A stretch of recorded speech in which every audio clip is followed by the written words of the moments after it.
So Rishi Sunak is, of course, the man of the moment, the next Prime Minister of Britain at an extremely turbulent time for the British economy. He is the first person of Asian descent to take the top job of Britain, the first person of Indian descent to take the top job of Britain.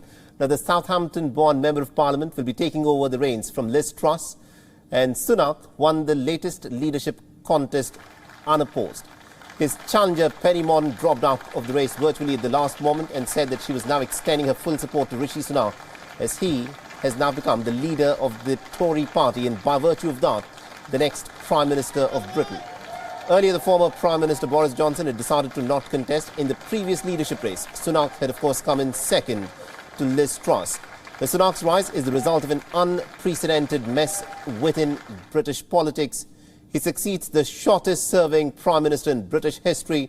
Now, Truss beat Sunak the last time round just about 2 months ago to become the Conservative Party leader. She was elected on the basis of her various economic policies that she'd put forth, and it was her mini-budget that proved to be her undoing. The markets went into a meltdown as soon as she announced her mini-budget, and from there on it was only a matter of time that Liz Truss was to be forced out of office, and she resigned within 45 days. I cannot deliver the mandate on which I was elected by the Conservative Party. I have therefore spoken to His Majesty the King to notify him that I am resigning as leader of the Conservative Party. The Prime Minister before Truss was, of course, Boris Johnson. He'd led the Tories to a great electoral victory in 2019, but scandals such as Partygate led to his resignation. Sunak had served as Johnson's Chancellor. Sunak had resigned from his post to force Johnson to step down, facing growing rebellion. Johnson, of course, ended up submitting his resignation in July. I want to thank you, Mr. Speaker. I want to thank all the wonderful staff of the House of Commons. I want to thank all my friends and colleagues. I want to thank my rival friend opposite, Mr. Speaker. I want to thank everybody here, and hasta la vista, baby. Thank you.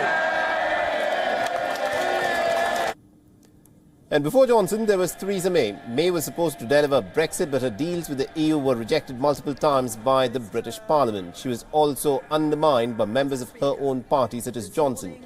And Johnson took over by promising to get Brexit done, which he did, but then what he could do after Brexit ended up in a lot of scandals, especially the Bring Your Own Booze scandal that he held while he was the Prime Minister. These were parties that he held within 10 Downing Street. I repeat my warm congratulations to Boris on winning the Conservative leadership election. I wish him and the government he will lead every good fortune in the months and years ahead.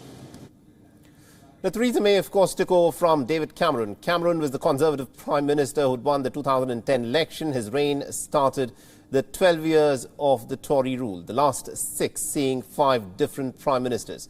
Now, Cameron had proposed the referendum on Brexit. And when Britons voted to leave EU, Cameron decided that he could not be at the helm of affairs. I will do everything I can as Prime Minister to steady the ship over the coming weeks and months. But I do not think it would be right for me to try to be the captain that steers our country to its next destination. And May took over to clean up the fallout from Cameron's referendum. The referendum and Brexit started the domino effect that has now led to complete chaos in British politics. Now, Sunak, of course, emerged out of this chaos, and he has his work cut out for him, trying to mend the damage that has been done to the British economy.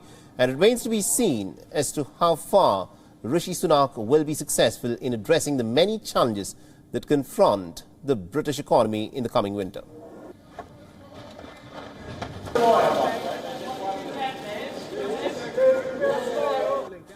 WION is now available in your country. Download the app now and get all the news on the move.